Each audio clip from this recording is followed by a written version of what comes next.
Good morning, and today is casting day. So yep, we are slinging metal. So everything today is, I have to take my time. I have to really think and be in the present and make sure that I'm safe. So my hair is back.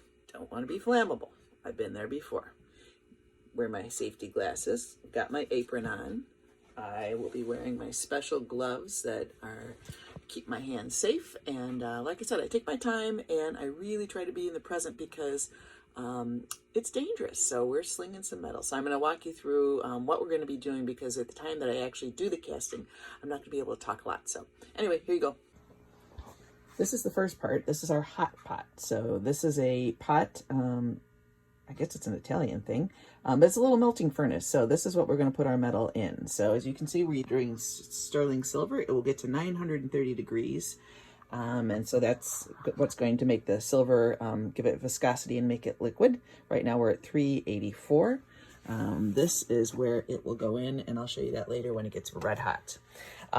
This is the casting machine. So yesterday, you'll remember we used it for when we were doing the investing, and today we will use it. The flask will go right in this hole here. We will get a vacuum, all of these things, which is a carbon ring and some rubber rings. Those all help us to get a vacuum. So that's important for sucking the metal down into the void. Okay, these are our stirring sticks. They're made of quartz, and that's what allows us to stir the metal without it all burning up. Oh, this is our special, these tongs will get the flask out of here. So those are special tongs for that. Hang on, and I'm going to take you out to the kiln. And here's our trusty kiln. You'll remember that from yesterday too, putting the flasks in, and down here you can see it has been running all night on a program, and right now our flask is at 1101 degrees. So it needs to be hot for when we sling the metal. Let me turn you around here, and I'm going to show you the pickle. And this wonderful crock pot is what we call the pickle, and after we are done, we will put it after we get all the investment off of the piece, it will go in the pickle where it will oxidize or deoxidize, or I don't know, whatever pickles do. I'll have to look that up. So anyway, next time I see you, we're going to be closer to casting. Okay, I've also done my calculations, and I have my metal weighed out. So this will be for the first flask. That's what we're going to use. These are copper tongs, and that will be used to drop the metal into the hot pot there. And I've got other metal waiting to be cast here. And the other very important piece of equipment that you want standing by is your fire extinguisher. Yes, fires do happen. We are dealing with very, very hot substances, and they can get out of hand. Here are evidences of some of Scott's little fires. So anyway, we try to be careful. All right, the hot pot, as you can see, is now nice and hot, and I am going to add the metal. So once again, I'm going to use my copper tongs here, and this is my metal that I'm adding. Drop it on in there. Next time we open this up, we're going to be stirring it, and hopefully it'll be hot and melty. Okay, I've got my quartz stirrer in hand. We're going to hope that we have gotten to a nice melty consistency, and yes, as I'm stirring it, I don't feel it being solid. There you can see that's in it. So right now the metal is at 928 degrees.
That's the sound you want to hear. That's the release of the vacuum. That meant that the casting was done under vacuum, and hopefully you should have good results.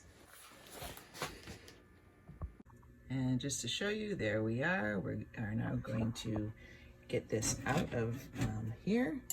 And so we're going to pick it up like that, put it down here for a second, get a better grip on it with the tongs, and bring it over here and put it on our concrete floor, which will help it to cool down, okay? Next time we see that, we will be quilching it. And we are re-racked and have new metal in the kiln ready to go for another casting.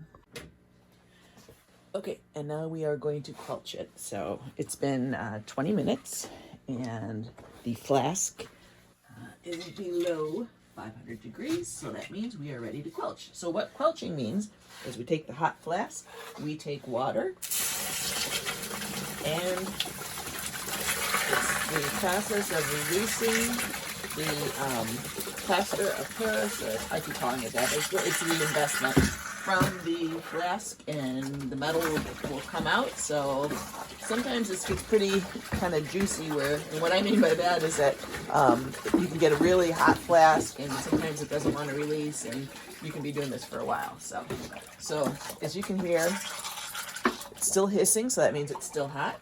So I shake it around here. And I've started to do it in the bucket. Scott used to always do it in the a bucket in the sink.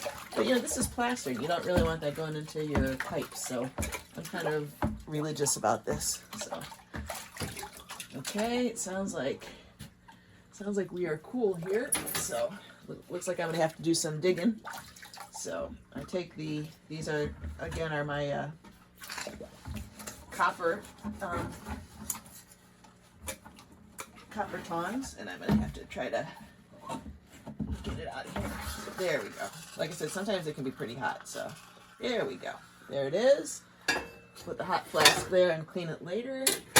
And as you notice, I wear the gloves because, again, this is very hot metal that was just cast. So got it out of there, and this is how it looks like when we come out. So now I'm going to have to use a water gun and get all of that remaining investment off. But it looks like we have a good casting. Hooray! Okay, so once again, it's time for me to don my respirator, because what we're going to do now is we are going to take our sprued tree that we just cast, and we are going to get all of that little plaster that's left on it off. So, but again, we're going to have lots of particles in the air, so we got to protect ourselves. Got my safety glasses on, and we're going to use our tool of the trade, this water gun. This is going to be loud.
Truthfully, that's the least favorite part of this for me. I don't know why, but I don't like getting that stuff off. I don't like that little gun that we use. This gun, this is a water gun. It's actually made for silk screening, cleaning silk screens, but it works great for this. Even though you get to see if your casting came out, and we did have good casting. For some reason, I hate that. But anyway, there you go. So next thing, into the pickle. Okay, now we are going into the pickle. The pickle is an acid, and like I said, it's going to work with the metal and get some of this, the fire scale and oxidation, whatever else off. So there you can see it's a weird taupey color, but we put it in there, it'll stay in there for I think about a half an hour. And once again, I'm going to use the copper tongs and I pick it out of the pickle. So I don't know if you can really tell the color so much, but I can tell it here that it's done pickling and it's ready for the next process, which is cutting the pieces off the sprue. Okay. And now we start to do the bench work. So here is the sprued and cast and pickled version of the pendants. And now I need to remove them from the sprues. So I'm going to use these guys.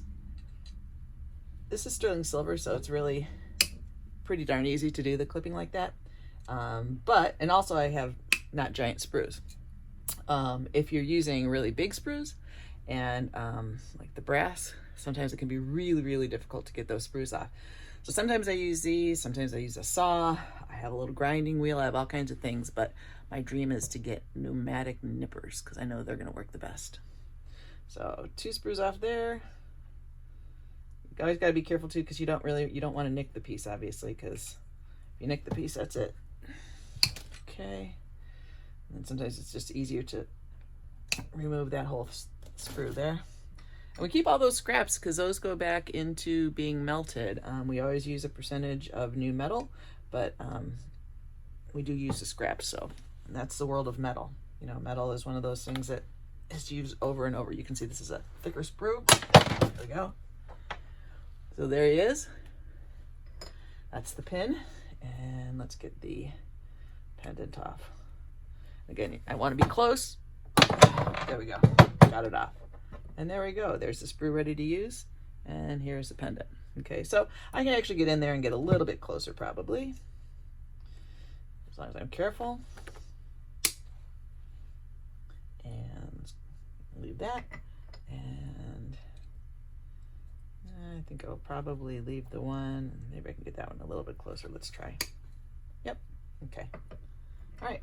Like I said, this will actually be remelted, and then at some point we actually trade in all of this metal and either trade it for new metal or take cash for it and buy new metal. So anyway, and that's what's left. Next, we're going to just do a tiny bit of finishing, and that's basically removing those sprue parts, and then it's going to go into the pin tumbler, and the pin tumbler will give it a light finish so I can really see what we're looking at, and that'll dictate as to how much finishing I need to do on it to make it look all pretty.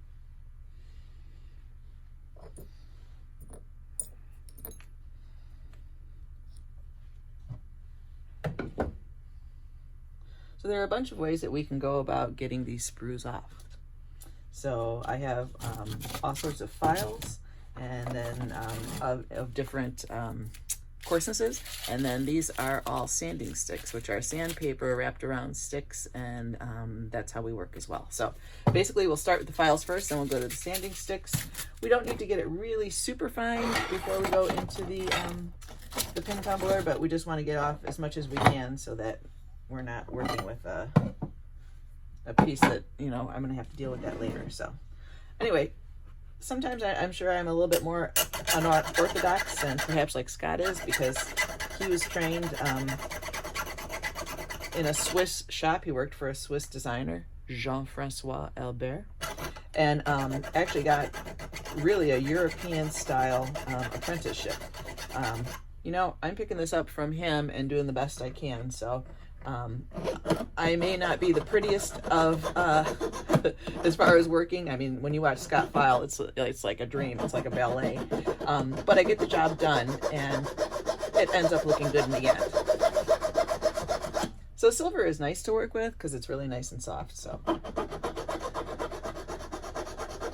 you can see that sprue is coming off nicely. And the handle just came off as well. So. All right.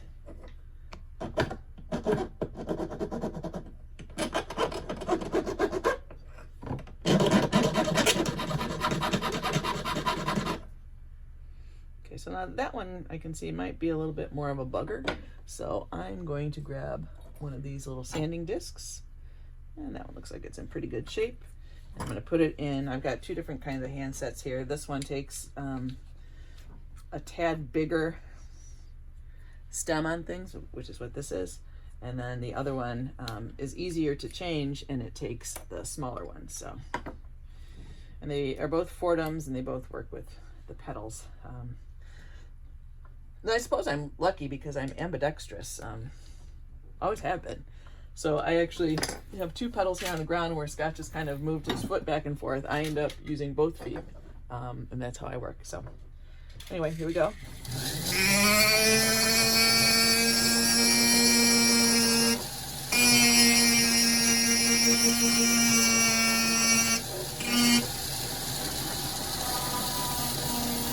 So hopefully you can see that.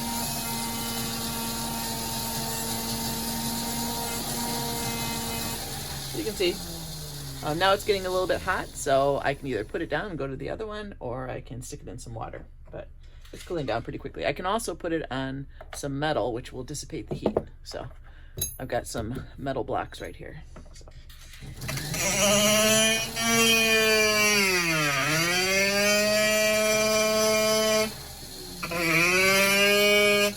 Yeah, pretty good. Okay. Now see, that's going to be good enough for going into the pin tumbler. Okay, so I just want to get the main stuff of that off. Okay. Okay, now we're going to go into the pin tumbler. So this is what a pin tumbler is. That is a liquid which has got a detergent in it. And in there are tiny metal pins. And these little pins go around in a circle. And we put the pieces in. And here you can see that's what it looks like right now, and it'll get a little bit shined up. So we turn it on, and we turn on the timer, and there we go. So it's been about 15 minutes, so I'm going to reach in and see how the tumbled pieces are looking. That's good enough for me because we're just trying to get a lot of this stuff off, and I have to find the other one. That's always fun. Oh, got it.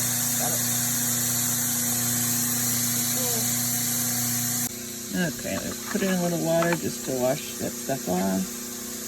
And that way I can really get a good clue as to how everything is looking. Okay, there it is. So now it's ready for some filing and finishing.